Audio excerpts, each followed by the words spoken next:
আজকে আমরা যে গাছটি নিয়ে কথা বলবো সেই গাছটির নাম পেপ্রোমিয়া বিনস। পেপ্রোমিয়ার প্রচুর ভ্যারাইটি রয়েছে, আর এটাকে অনেকটা বিনসের সঙ্গে তুলনা করা হয়। তার একটাই কারণ, এর যে পাতাগুলো রয়েছে সেগুলি বেশ রসালো, ভরাট এবং বিনসের মতো সাইজের। তো এই গাছটি নিয়ে অনেকবার কমেন্ট এসেছে যে গাছটির পরিচর্যা নিয়ে ভিডিও দিতে। তো আজকে গাছটি ফাইনালি এই সময়, বিশেষ করে শীতকালে গাছটি বেশ ভালো গ্রো করে, গাছটি বড় হতে শুরু করে, গাছটি ঝোপালো হয়। আর এই সময় এসে গাছের বেশ কিছু পরিচর্যারও প্রয়োজন রয়েছে। তো এই গাছটিকেই আমি যখন মোটামুটি বর্ষার শেষের দিকে এসে রিপোর্ট করেছিলাম, একটা ছোট্ট টব থেকে বড় টবে নিয়ে এসেছিলাম, তারপরে সেখানে রাখা, তারপরে এই সমস্ত গাছের কিছু ডাল কেটে দেওয়া, তারপর সেখান থেকে আবার নতুন করে ডাল গজিয়ে পড়া। আর এই সময় সে গাছের ডাল বেড়ে ওঠা, গাছে এক ধরনের ফুল হয়, সেই ফুলটাও দেখতে অত্যন্ত সুন্দর। আর এই সময়তেই অনেকটা লম্বাটে হয়ে যায়, হয়ে ফুল হয়। তো ফুলটা কিন্তু অত্যন্ত সুন্দর। তবে সমস্ত গাছটি সবুজ, তবে গাছটি দেখতে অনেকটাই সুন্দর। গাছের দাম বাজার চলিত কিনতে গেলে অন্তত 150 থেকে 200 টাকা নিয়ে নেয়। কিন্তু গাছটির পরিচর্যা এতটাই সহজ, যেটা আমরা সঠিকভাবে না জানার জন্য গাছকে আমরা অনেক সময় গ্রীষ্মকালে, বর্ষাকালে অনেক রকম গাছের উপর খাবার দিয়ে টর্চার করে ফেলি। তো সাধারণত এই গাছটিকে আপনারা যদি করতে চান তাহলে সবসময়ের জন্য একটা মাটির মিডিয়ায় নেবেন, সেটা হচ্ছে ওয়েলডেনেস। আর সেই ওয়েলডেনেস মাটির মিডিয়ার মধ্যে এটা সম্পূর্ণ একটা স্যাকুলেন্টের গাছ। আর স্যাকুলেন্ট জাতেরই মধ্যে পড়ে পেপারমিয়ার বেশিরভাগগুলো। তো স্যাকুলেন্টের জন্য এদের মিডিয়াটা একদম আপনারা 40% মাটি, 30% কম্পোস্ট, আর একদম আপনারা এখানে এসে 30% বালি, এই দিয়ে একটা মাটির মিডিয়া তৈরি করে নেবেন।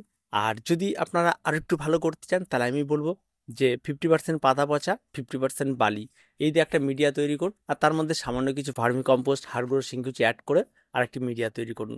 তো দুরকম মিডিয়া আমি বললাম, এটা করতে পারেন। আর সর্বশেষে বলবো ঘেস মিডিয়া। ঘেস মিডিয়াতেও গাছটি সুন্দর। আমি ফাইনালি লাস্টে আমি ঘেস মিডিয়াতেই করেছি। সেখানে গিয়ে যদি আপনারা করতেন তাহলে 70% ঘেস আর আপনারা 30% বালি, এই দিয়ে একটা মিশ্রণ তৈরি করে গাছটি লাগিয়ে দেন। গাছটি কিন্তু প্রচুর মানুষ ক্রয় করে থাকে, বেশিরভাগ মানুষের বাগানে গিয়ে আর গাছটি টিকে না। তো এতগুলো মিডিয়ার কথা বললাম, এর মধ্যে আপনার যে কোনো একটা মিডিয়াতে যদি গাছটিকে লাগিয়ে দিতে পারেন তাহলে অত্যন্ত সুন্দর। আর ঠিক যখন গাছ লাগিয়ে দেবেন তারপরে গাছের পরিচর্যা তেমন কোনো কিছু নেই। আপনি গাছটি কখন লাগাচ্ছেন যে এটা ভীষণ রকমভাবে ম্যাটার করে। এই গাছটি মূলত সাধারণত শীতকালীন বাগানের জন্য অত্যন্ত উপযোগী একটি গাছ। আর এই শীতকালে আপনারা যদি চান এই গাছটিকে দিয়ে কিছু একটা করতে, তাহলে এই সময়টাতে আপনারা গাছটিকে লাগিয়ে ফেলুন। এই সময় গাছটিকে লাগালে কিন্তু কোনো রকমভাবে কিন্তু গাছ নষ্ট হবে না এবং মারা যাবে না। আর এটা শীতেই বেশ সুন্দরভাবে গ্রো করে। আর তার জন্য এই সময়টাকে বেছে নিয়ে আপনারা লাগানো শুরু করে দিন। আর টবের সাইজ আপনারা যে কোনো মাপের টবের সাইজ করতে পারেন, গাছের উচ্চতা হাইট অনুযায়ী আপনারা টবের সাইজটা বেছে নেবেন। তারপরে যে বিষয়টা আসে সেটা হচ্ছে গাছের সারা বছরের পরিচর্যা। গাছের সারা বছর তেমন কোনো পরিচর্যা নেই, নর্মাল একটা খাবার যেগুলি রয়েছে সেগুলি দিলে হবে।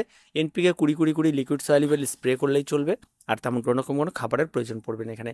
ঘেস মিডিয়াতে হলে এনপিকে 15-15-15 গাছের গোড়াতে 2 গ্রাম জলে, 2 গ্রাম 1 লিটার জলে গুলে নিয়ে 200 গ্রাম আপনারা গাছের গোড়ায় দিতে পারেন। আর তাছাড়া তেমন কোনো কিছু নেই। গাছের চারা তৈরি করতে পারবেন অনায়াসে, যে কোনো ডালকে কেটে কাটিংয়ে আপনারা বসিয়ে দেবেন। কাটিংয়ে বসানোর আগে গোড়ায় যদি একটু কাটিংয়ে অ্যাড করে দেন তাহলে খুব ভালো, তাহলে রুটটা খুব তাড়াতাড়ি বেরিয়ে যায়, সেখান থেকে অনায়াসে চারা তৈরি হয়ে যায়।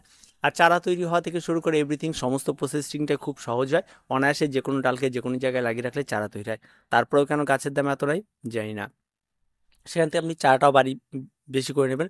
তবে হ্যাঁ, গাছ লাগানোর পর অনেকটা ধৈর্য ধরতে হবে। এই গাছ কবে বাড়বে, এই কবে ঝাড় হবে, এই সমস্ত কিছু মানে অধৈর্য হয়ে গেলে কিন্তু চলবে না, একদম ধৈর্য রাখতে হবে। গাছে এক ধরনের পোকা হয়, সেটা হচ্ছে গাছের পাতাটাকে কালো হয়ে যায়। সেই সময় কিন্তু অধৈর্য হলে হবে না, বারবার করে এটা ওটা স্প্রে করলে হবে না। একদম নর্মাল একতারা আপনারা গাছে স্প্রে করবেন, দেখবেন অনেকটা বেশি ভালো হয়ে যাবে। একবার স্প্রে করলে যাবে না, একবার দুবার স্প্রে করলেই চলে যাবে। তবে আমি সাধারণত আমার গাছে সেরকমভাবে কোনো রকমই স্প্রে করি না, যতটা পারি ধৈর্য ধরে দেখতে থাকি। তবে আমার কাছেও ধরেছিল, ধৈর্য দেখার পরে এখন দেখা যাচ্ছে পাতাগুলো মোটামুটি পরিষ্কার হচ্ছে, যেহেতু এখন গ্রোথ পিরিয়ড হচ্ছে, নতুন পাতা ছাড়ছে, দেখতে ভালো লাগে। গাছের সানলাইট যদি বলতে হয় তাহলে ডাইরেক্ট সানলাইট একদমই পছন্দ করে না। যদি সিডি সানলাইট হয় কোথাও, বেশ সুন্দর পছন্দ করে, গাছ বাড়তে থাকে। গাছের সিডি সানলাইটটা ভীষণ প্রয়োজন, তাই যে কোনো সময় গাছকে সিডি সানলাইট দেওয়ার চেষ্টা করুন। অন্তত দিনে 2 থেকে 3 ঘন্টা রোদ লাগে এমন জায়গাতে বেশি ভালো হয়ে থাকে। তবে রোদ কিন্তু লাগাতে হবে, একদম কড়া রোদ না লাগিয়ে সেডি রোদ যদি সারাদিন লাগানো যায় তাহলে আরও ভালো হয়ে থাকে। তো এই কাজগুলো আপনাদের অবশ্যই এই সময় এসে করতে হবে। আর তার সঙ্গে সঙ্গে জলের বিষয়টা তো অবশ্যই বলবো, এই সমস্ত গাছগুলো জল একদমই পছন্দ করে না, তার মাটি মিডিয়া দেখে আপনারা বুঝে গেছেন। তাহলে জলটা যাতে একেবারেই না লাগে সেইভাবেই আপনাদের এই গাছগুলিকে পরিচর্যা করতে হবে। আর গাছের পরিচর্যা অত্যন্ত সুন্দর। আর শীতকাল আসলে কিন্তু গাছের গ্রোথ এই সময় কিন্তু গাছগুলো বাড়ে, এই সময় কিন্তু এই সমস্ত গাছগুলো লাগাতে পারেন। ইনডোর মানে কিন্তু মানে সবসময় যেন যে বর্ষাকালে আমি লাগাবো ওই টাইমে লাগাবো এরকম ব্যাপার নাই। সে ইনডোর প্ল্যান্ট মানে কিন্তু সারা বছর লাগানো যায়। তাই শীতে লাগানোর মতো যদি কোনো গাছ থাকে তাহলে সেটা কিন্তু এই পেপরোমিয়া। সাকুলেন্টের যে কোনো ভ্যারাইটি শীতকাল সবচেয়ে বেস্ট হয়ে থাকে। তাই পেপরোমিয়া বিনস আপনারা চাইলে এটা লাগাতে পারেন, একদম পাতা চচ্চড়ি খাওয়া যাবে, একদম বিনসের মতোই দেখতে, একদম ভরাট রসালো পাতা, দারুণ কিন্তু এই গাছটি। যারা যারা করতে চান তাড়াতাড়ি করে ফেলুন, দেখবেন কাজ সত্যিই দেখার মতো। আর কিছু বলার নেই, আজকে এ পর্যন্তই। দেখা হচ্ছে পরবর্তী ভিডিওতে। প্রত্যেকে ভালো থাকবেন, প্রত্যেকে সুস্থ থাকবেন, চ্যানেলটিকে অবশ্যই সাবস্ক্রাইব করে রাখবেন।